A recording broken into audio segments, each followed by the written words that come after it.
Scout. So my first question is what started, I know I heard a little bit about in the very beginning why you talked about what interested you about STEM, but like why did you start?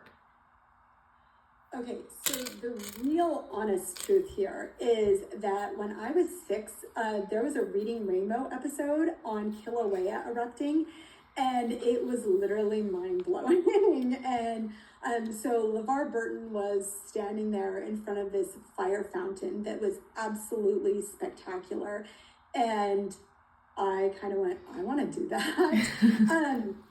I also spent my entire life knowing that I wanted to teach. So my real fundamental life goal was as a teacher.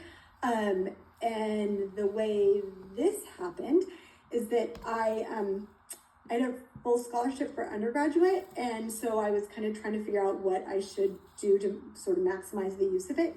And my mom gave me one of her best pieces of advice, and she was like, pick something fun, you can get your master's later in whatever it is you need for your career.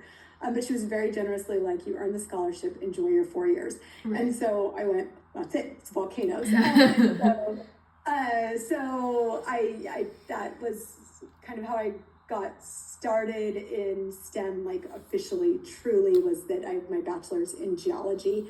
I knew I wanted to teach, and so that equals graduate school to be able to do this. And then because my husband and I do exactly the same thing, I'm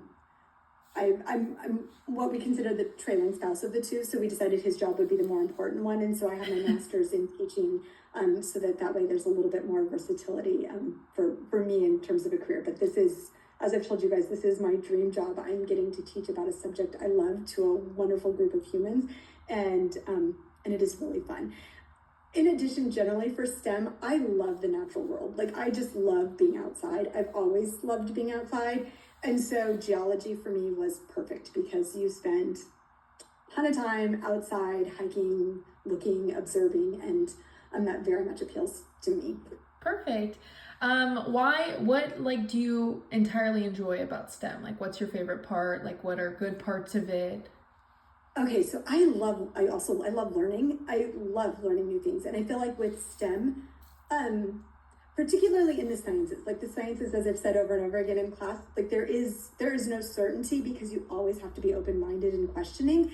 And so I just love that it constantly requires learning. And like this climate change PowerPoint, I have to completely start over every semester. It's not the same. So it does. It requires constant knowledge. The way we view things has changed. Like the terminology for river systems and the way we discuss that is 100% different than it was when I was an undergraduate. And so I love that there's always room to learn something new, and that you not only get to learn something new, but you have to learn something new. So it's the continued learning isn't an option, and I think that's fantastic. Yeah. So I know like you have very different students in like either their interests or this is a major class. And I mean, this was a major class for me, but I did have like a selection of options of like classes I wanted to take, and this one was the most interesting one to me. How do you engage with students who this is their only class to take? Ooh, so I'm going to be honest. I have really struggled with that one because particularly when I started, this was the only option for multiple majors, and I'm the only one who teaches it. And so in my head, that's tough because, right, as a student, you do want to shop around and choose. Yeah, there's a lot of classes that aren't interesting to me. So, and you definitely hear things about different professors, and you want some more than others. Yeah. So I think because this is my dream job, and because I know that there are a significant number of students who are stuck with no choice but to take this, it is extremely important for me that it is as student-centered as possible.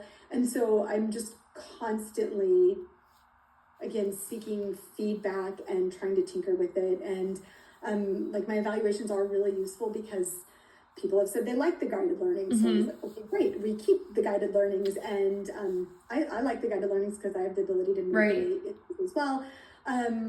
I used to do a longer paper. People did not like the longer paper because our topics move too quickly. And so by the time by the time I assigned a long paper, gave people time to turn the long paper in, the topic was like so far in the past that I think it didn't feel relevant to students. And so the long paper is gone. Right. And so very much, I do feel like it needs to constantly be changing in response to what students want so that it's engaging.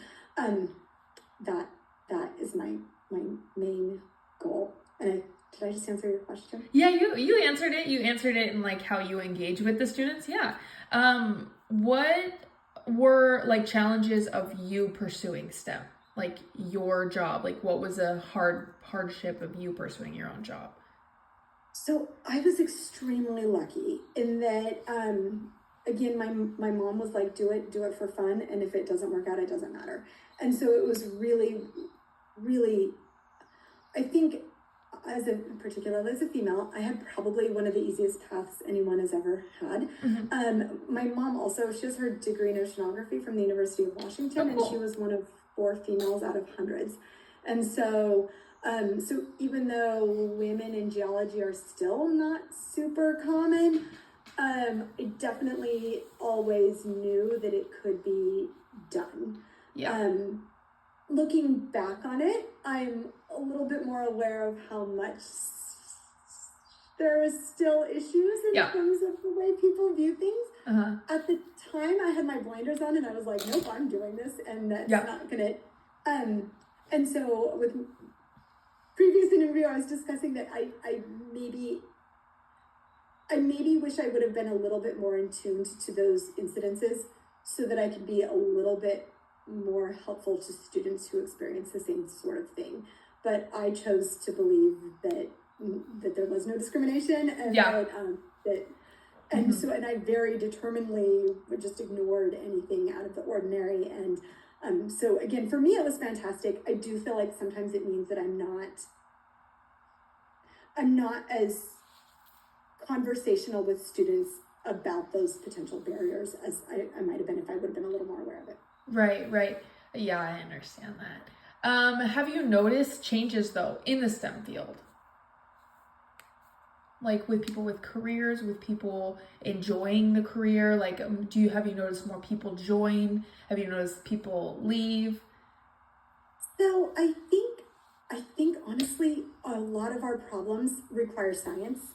And so I'm personally trained in volcanology as a geologist, but really during my career, climate change has been way more what I spend my time kind of trying to stay on top of. I think a lot of people are drawn to science because there are careers. And so I feel like it is an increasingly, an appealing field.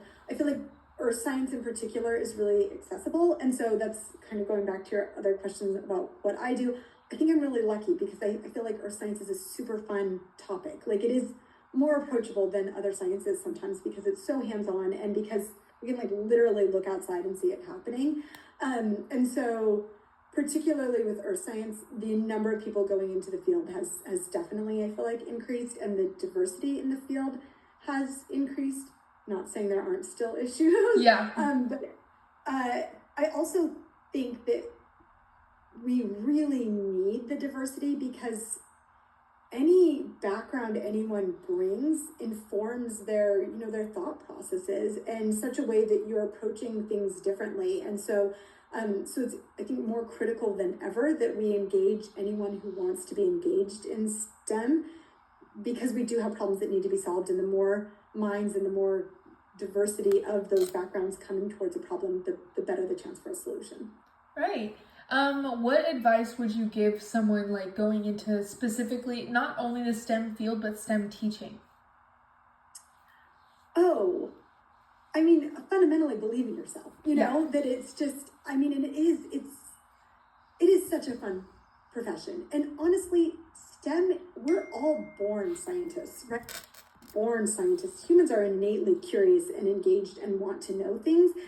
Very sadly, somehow, through the process of schooling, a lot of, particularly women and minorities, tend to get discouraged and think that it's not for them, but that's not true. We're all very equipped for it. And so I think when you teach in STEM, it's just important to remember for yourself and for your students that science is fun, STEM is fun, it's exciting, and it's for everyone, and it is really enjoyable. So there's a lot of positives that go into it. And so as long as you're focusing on that, I think that's what's important. Right, awesome. And then my last question is, knowing what you know now and knowing the struggles of being a STEM teacher or just like teaching this in general, would you still go into it? And I feel like I know your answer, but I do want to hear a little bit about it. Absolutely. I mean, this, honestly, I hope for all of you what I feel like I have. This is my dream job. I am so happy. I absolutely love what I do. I wouldn't change it at all. I would do it 100 million times over. I think, I mentioned before that in grad school, I wish I had taken a few of those soil sciences classes. Yeah, there are a few things I would have done differently, but no, I absolutely wouldn't alter any of it. And it is, again, it's what I wish for all of you, that you can find something that makes you as happy as this makes me. So. Right. Perfect. Thank you. You're welcome.